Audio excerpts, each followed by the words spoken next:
ഈ ഒരു ചൂട് പിടിക്കുന്ന തെരഞ്ഞെടുപ്പ് ദിശയിൽ തന്നെ ഏറ്റവും സ്റ്റാർ മണ്ഡലങ്ങളിൽ ഒന്നായിട്ടുള്ള ഒന്നാണ് നേമം. നേമം മണ്ഡലത്തിലെ 3 സ്ഥാനാർത്ഥികളെയും നമുക്കറിയാം. ഒന്ന് ശബരിനാഥാണ് മത്സരിക്കുന്നത്, പിന്നീട് വി ശിവൻകുട്ടി. ശബരിനാഥ് UDF സ്ഥാനാർത്ഥിയാകുമ്പോൾ വി ശിവൻകുട്ടി LDF സ്ഥാനാർത്ഥി, അതേപോലെ NDA സ്ഥാനാർത്ഥിയായിട്ട് മത്സരിക്കുന്നത് രാജീവ് ചന്ദ്രശേഖരുമാണ്. അപ്പൊ നമ്മൾ പ്രതീക്ഷിക്കുന്ന ഒരു ത്രികോണ പോരാട്ടത്തിന് അല്ലെങ്കിൽ ത്രികോണ മത്സരത്തിന്റെ അപ്പുറത്തേക്കും അവിടെ ചില പിന്തുണകളൊക്കെ കിട്ടുന്നുണ്ടെന്നാണ് അറിയുന്നത്. അതിൽ തന്നെ ഒരു വശത്ത് മുന്നിൽ നിന്ന് ഞങ്ങൾ പറയുന്നു, ഞങ്ങൾക്ക് അങ്ങനത്തെ പിന്തുണയൊന്നുമില്ല, ഞങ്ങൾക്ക് ഒരുപാട് ജനങ്ങൾ ഞങ്ങളോടൊപ്പമാണ്, ജനപ്രിയനാണ് എന്ന് പറയുകയും, പക്ഷേ വി ശിവൻകുട്ടിക്ക് അതിൽ പുറമെ മറ്റു പിന്തുണകൾ ലഭിക്കുന്നുണ്ടോ അവിടെ? അല്ല, അത് സ്വാഭാവികമായിട്ട് നമുക്കറിയാവുന്നത് പോലെ തന്നെ വർഗീയത തുലയട്ടെ എന്ന് പറയുന്ന ഒരു ടാഗ് വെച്ചിട്ടായിരുന്നു ഇവിടുത്തെ കമ്മ്യൂണിസ്റ്റ് പാർട്ടി ആണെങ്കിലും SFI ആണെങ്കിലും DYFI ആണെങ്കിലും മുന്നോട്ട് പൊക്കോണ്ടിരുന്നത്.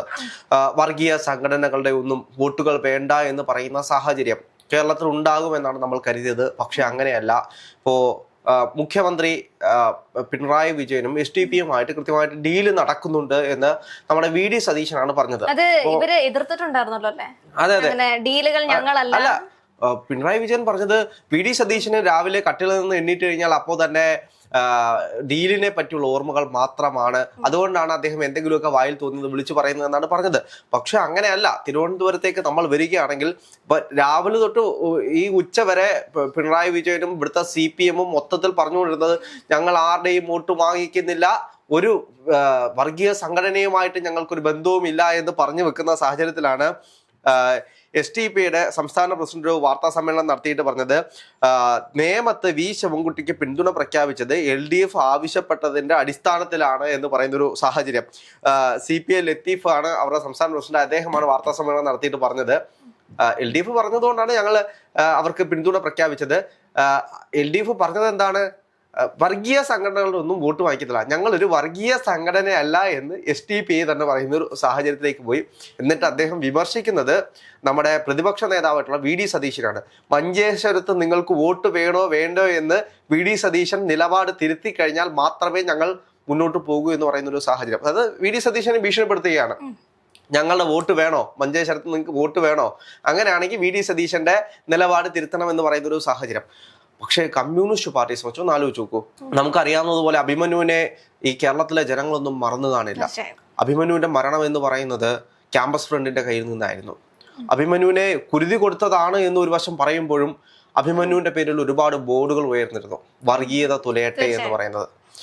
ആ വർഗീയ സംഘടനയുടെ മാതൃസംഘടന SDPI എന്ന് വേണമെങ്കിൽ പറയാം. SDPയുടെ പേരുകൾ പോപ്പുലർ ഫ്രണ്ട്, അങ്ങനെ പല പേരുകളിലേക്ക് ഇവർ മാറി മാറി പോകുന്നുണ്ടെങ്കിലും ആ ഒരു മാതൃസംഘടന ഒരു തെരഞ്ഞെടുപ്പിൽ അവരുടെ കാല് പിടിക്കേണ്ട ഗതികേട് CPM-ന് ഉണ്ടാകുക എന്ന് പറയുന്നത് ഇതിലും വലിയൊരു നാണക്കേട് ഉണ്ടാകാനില്ല. പക്ഷേ രക്തസാക്ഷികളുടെ അല്ലെങ്കിൽ അത്തരം വോട്ടുകൾ ഞങ്ങൾക്ക് വേണ്ട എന്ന് സർക്കാർ പറയുമ്പോൾ, CPM പറയുമ്പോഴും രക്തസാക്ഷികളാക്കപ്പെട്ടവരെ കൊന്നവരുടെ വോട്ട് ഞങ്ങൾക്ക് വേണം, അതാണോ ഇപ്പൊ എടുക്കുന്ന ഒരു നിലപാടെന്ന് പറയുന്നത്? നിയമത്തെ എന്താണ് ഇത്ര? ഇവർ തന്നെ പറയുന്നു വി ശിവൻകുട്ടി വെറുതെ നിന്നാൽ മതി ജയിക്കും, ബാക്കിയുള്ള മന്ത്രിമാരെയൊക്കെ കമ്പയർ ചെയ്യുമ്പോൾ ശിവൻകുട്ടിക്ക് ജനപ്രിയതയുണ്ട്, അവിടെ ജയിക്കാനുള്ള സാധ്യതയുണ്ട്, മണ്ഡലം തിരിച്ചു കൊണ്ടുവന്ന ആളാണ്. ഇത്തരത്തിലൊക്കെ പബ്ലിസിറ്റി കൊടുക്കുമ്പോഴും പിന്നീട് ഒരു വോട്ട് പങ്ക് കിട്ടാതെ ശിവൻകുട്ടിക്ക് ജയിക്കാൻ പറ്റാത്ത സാഹചര്യം എന്താണ് നിയമത്തിലുള്ളത്? നേമത്തെ സംബന്ധിച്ച് നേമത്ത് കുറേയേറെ മുസ്ലിം വോട്ട് ഷെയറുകൾ ഒരുപാടുള്ളൊരു സ്ഥലമാണ് നേമം എന്ന് പറയുന്നത്. SDPക്ക് അത്യാവശ്യം അതായത് സ്വീകാര്യതയുള്ള സ്ഥലമാണ് നേമം എന്ന് പറയുന്നത്. പക്ഷേ കഴിഞ്ഞ തെരഞ്ഞെടുപ്പ്, അതായത് കഴിഞ്ഞ 2021 തെരഞ്ഞെടുപ്പിൽ നമ്മൾ കണ്ടതാണ് നേമത്ത് ശിവൻകുട്ടി ജയിച്ചു വരുന്നൊരു സാഹചര്യം. അവിടെ വലിയൊരു മത്സരമായിരുന്നു. അവിടെ BJP കൊണ്ടുപോകുക, അതായത് BJPക്ക് നേരത്തെ ഉണ്ടായിരുന്ന ഒരു സീറ്റ്, ആ സീറ്റ് തിരിച്ചു പിടിക്കണമെന്ന് പറയുന്ന ഒരു രീതിയിലായിരുന്നു മുന്നോട്ട് പോയത്. അപ്പോൾ സ്വാഭാവികമായിട്ടും CPM-ൽ നിന്നും ഇപ്പോൾ അതായത് മുഖ്യമന്ത്രി പിണറായി വിജയൻ തന്നെ പറയുന്നത് അന്നത്തെ സാഹചര്യം നിങ്ങൾക്ക് അറിഞ്ഞുകൂടെ, അന്ന് ഇവിടെ RSSന്റെ അല്ലെങ്കിൽ സംഘപരിവാറിന്റെ ആകെ ഉണ്ടായിരുന്ന ഒരു സീറ്റ് പൂട്ടിക്കേണ്ടത് എല്ലാവരുടെയും ആവശ്യമായിരുന്നു, അതിനു വേണ്ടിയിട്ടാണ് ഞങ്ങൾ അന്ന് പിന്തുണ തേടിയത് എന്നാണ്. ഇപ്പോഴും അവർ പിന്തുണ തേടുന്നുണ്ട് എന്നാണ് മറ്റൊരു യാഥാർത്ഥ്യം. അത് കേരളത്തിൽ നേമത്ത് മാത്രമല്ല, കേരളത്തിലെ SDPIക്ക് കൃത്യമായിട്ട് പ്രാതിനിധ്യമുള്ള എല്ലാ മണ്ഡലങ്ങളിലും അവർ പിന്തുണയ്ക്കുന്നത് ആരെയാണ് എന്ന് ചോദിച്ചു കഴിഞ്ഞാൽ അത് CPM-നെയാണ്. എന്തുകൊണ്ടാണ് ഇത്രയും വലിയൊരു വർഗീയ പാർട്ടിയായിട്ടുള്ള SDPI കമ്മ്യൂണിസ്റ്റ് പാർട്ടിയെ പിന്തുണയ്ക്കുന്നത് എന്ന് ചോദിക്കുന്ന സമയത്താണ് SDPIക്ക് കേരളത്തിൽ വേണ്ടത് എല്ലാ സഹായങ്ങളും ചെയ്തു കൊടുക്കുന്ന പാർട്ടി കമ്മ്യൂണിസ്റ്റ് പാർട്ടിയാണ്. അഭിമന്യുവിനെ കൊന്നിട്ട് അതിന്റെ കൊലയാളെ കണ്ടെത്താൻ കഴിയാത്തത് എന്തുകൊണ്ടാണ് എന്ന് കേരളം ചോദിക്കുമ്പോൾ ഈ ബാന്ധവമാണ് നമുക്കവിടെ മനസ്സിലാക്കാൻ കഴിയുന്നത്. തീർച്ചയായും അങ്ങനെ ഒരു നിലപാടാണ് ഇവർ സ്വീകരിക്കുന്നത് എങ്കിൽ ഇത് എത്രത്തോളമാണ് CPM-ന്റെ പ്രവർത്തകർ നമ്മൾ കാണുന്നുണ്ട്. ഈ രാവും പകലും ഒക്കെ നിന്ന് പ്രവർത്തിക്കുന്ന ആൾക്കാരുണ്ട്. ഈ അവിടുത്തെ നേമം എന്ന് പറയുന്ന ഒരു സ്റ്റാർ മണ്ഡലമാണ്. നേമം തിരുവനന്തപുരം തലസ്ഥാനത്തിന്റെ അവരൊരു പ്രസ്റ്റീജ് ഇഷ്യൂ ആണ്. കഴിഞ്ഞ തദ്ദേശ തെരഞ്ഞെടുപ്പിൽ അവർ കണ്ടതാണ്. അവരുടെ പിടിപ്പുകേട് കൊണ്ടാണ് തലസ്ഥാനം കൈവിട്ടു പോയത്. അതായിരുന്നു ആക്ഷേപം. ആ ആക്ഷേപത്തിന്മേലായിരുന്നു നമ്മുടെ പാർട്ടി സെക്രട്ടറി ഒക്കെ വന്ന് പറഞ്ഞത് ശരിയാണ്, ഭരണവിരുദ്ധ വികാരം എന്നൊരു കാര്യം ഇല്ലെങ്കിൽ പോലും പക്ഷെ ജനങ്ങൾക്ക് അങ്ങനെ ഒരു ധാരണ വന്നിട്ടുണ്ട്. അത് സമ്മതിക്കുന്നത് ആ ഒരു തിരിച്ചടിയോടുകൂടിയായിരുന്നു.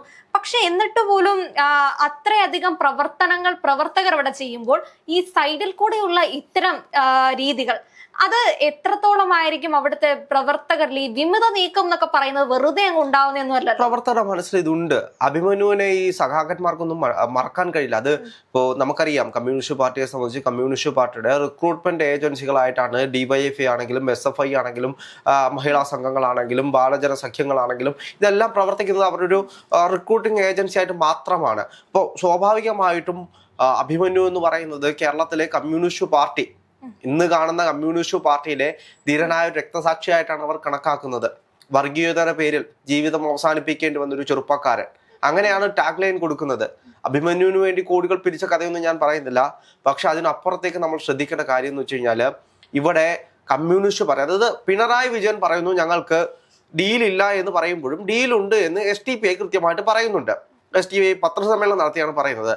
അതിനപ്പുറത്തേക്ക് ഇതിനെ തിരുത്തേണ്ടത് ആരാണ്? ഈ സംഘടനയുടെ കൂടെയുള്ള ആളുകളല്ലേ. മിനിമം CPIക്കെങ്കിലും തിരുത്താം. പക്ഷെ ബിനോയ് വിശ്വവും മൗനം വെടിഞ്ഞിരിക്കണം. ബിനോയ് വിശ്വം പറയുന്നത് SDPI ആയിട്ടല്ലേ സ്വാഗതം ചെയ്യുന്നു. അതായത് ഏത് വർഗീയ വോട്ടുകളാണെങ്കിൽ പോലും ഞങ്ങൾ സ്വാഗതം ചെയ്യുന്നു. വലിയൊരു, അതായത് BJP ഇല്ലാതാക്കാൻ വേണ്ടിയിട്ട് മറ്റൊരു BJP വർഗീയ സംഘടനയാണ്, അതുകൊണ്ട് അവരെ വളർത്തരുത് എന്നുള്ള ഉദ്ദേശത്തിലാണല്ലോ ഇവര് വിജയിക്കാൻ വേണ്ടിയിട്ട് SDPIയുടെ വോട്ട് വാങ്ങിക്കാൻ പോകുന്നത്. ഒരു വർഗീയ സംഘടനയെ നശിപ്പിക്കാൻ വേണ്ടി മറ്റൊരു വർഗീയ സംഘടന കൂടെ ചെയ്യും. അല്ല, ഇപ്പോ ഈ തലസ്ഥാനത്തെ വോട്ടുകൾ പരിശോധിക്കുകയാണെങ്കിൽ വോട്ട് ഷെയർ ഉള്ള ഒരു സ്ഥലമാണ്. നിയമം തുടങ്ങിയിട്ടുള്ള എല്ലാ മണ്ഡലങ്ങളും CPM-ന് കൃത്യമായിട്ടുള്ള വോട്ട് ഷെയർ ഉള്ള മണ്ഡലങ്ങളാണ്. അതേപോലെ ജനപ്രിയരായിട്ടുള്ള സ്ഥാനാർത്ഥികളെ കൊടുക്കാൻ പറ്റുന്ന ഒരു സ്ഥലം കൂടെയാണ് തലസ്ഥാനം എന്ന് പറയുന്നത്. കൃത്യമായി വർക്ക് നടക്കുകയാണെങ്കിൽ അല്ലെങ്കിൽ കൃത്യമായി അവർക്കൊരു കോൺഫിഡൻസ് കൊടുക്കുകയാണെങ്കിൽ ജനങ്ങൾ പലപ്പോഴും ഇടത്തിനോട് ചേർന്ന് നിന്നിട്ടുള്ള ഒരു സ്ഥലമാണ് തലസ്ഥാനം.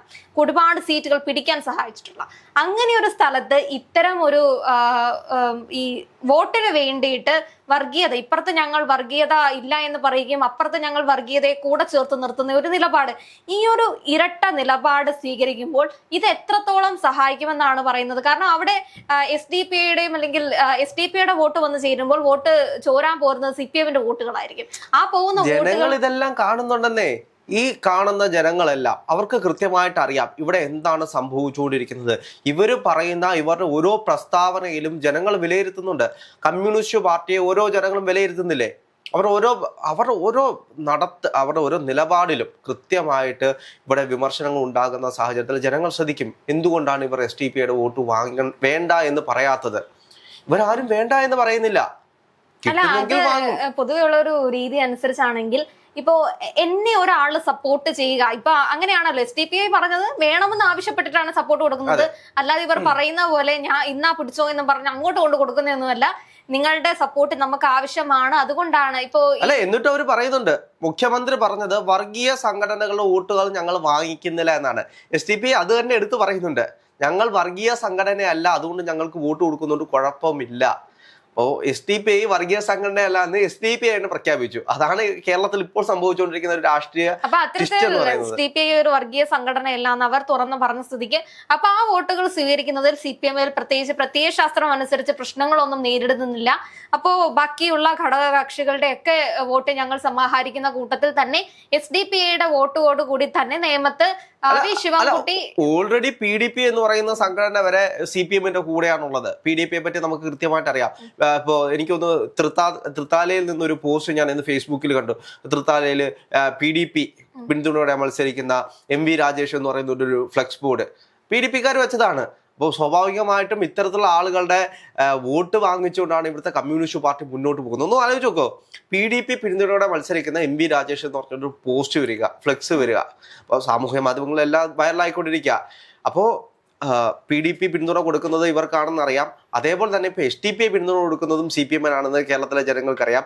ഇനി അവർ എന്ത് പറയും? അതായത് വർഗീയത തുലയട്ടെ, വർഗീയ ശക്തികളുമായിട്ട് ഞങ്ങൾക്കൊരു ബന്ധവുമില്ല, വർഗീയതക്കെതിരെയാണ് ഞങ്ങൾ പോരാടുന്നതിന് എങ്ങനെ CPM പറയും? അല്ല, അവരെ സംബന്ധിച്ച് വർഗീയ ശക്തിയായിട്ട് അവർ ഈ ഭാരതീയ ജനതാ പാർട്ടിയെ മാത്രമേ കാണുന്നുള്ളൂ. ബിജെപിയുടെ നേതൃത്വത്തിൽ വരുന്ന NDA മുന്നണിയെ മാത്രമേ അത്തരത്തിലൊരു വർഗീയ പാർട്ടിയായി അവർ അങ്ങനെ അഭിസംബോധന ചെയ്യുന്നുള്ളൂ. അതുകൊണ്ട് തന്നെ BJPയെ തോൽപ്പിക്കുക എന്ന് മാത്രം ലക്ഷ്യമാണ്, അല്ലെങ്കിൽ BJPക്ക് വീണ്ടും തദ്ദേശ തെരഞ്ഞെടുപ്പിന് ശേഷം മറ്റൊരു വിജയം ഞങ്ങളുടെ കെയർ ഓഫിൽ കിട്ടണ്ട എന്ന രീതിയിലാണ് കാണുന്നത്. അതുകൊണ്ട് തന്നെ ആ കാഴ്ചയിലൂടെ നോക്കുമ്പോൾ ബാക്കിയൊന്നും വർഗീയ പാർട്ടികളല്ല, അവരുടെ നിലപാടുകളോ അല്ലെങ്കിൽ അവരെങ്ങനെ ഉത്ഭവിച്ചു എന്നുള്ളത് പോലും ഞങ്ങൾ ആ ചരിത്രങ്ങളൊക്കെ മറക്കും. ഭൂരിപക്ഷ വർഗീയതയെ ഇല്ലാതാക്കാൻ വേണ്ടി ന്യൂനപക്ഷ വർഗീയതയെ കൂട്ടുപിടിക്കുന്നു. അതാണ് CPM ഇപ്പോൾ ചെയ്തുകൊണ്ടിരിക്കുന്നത്.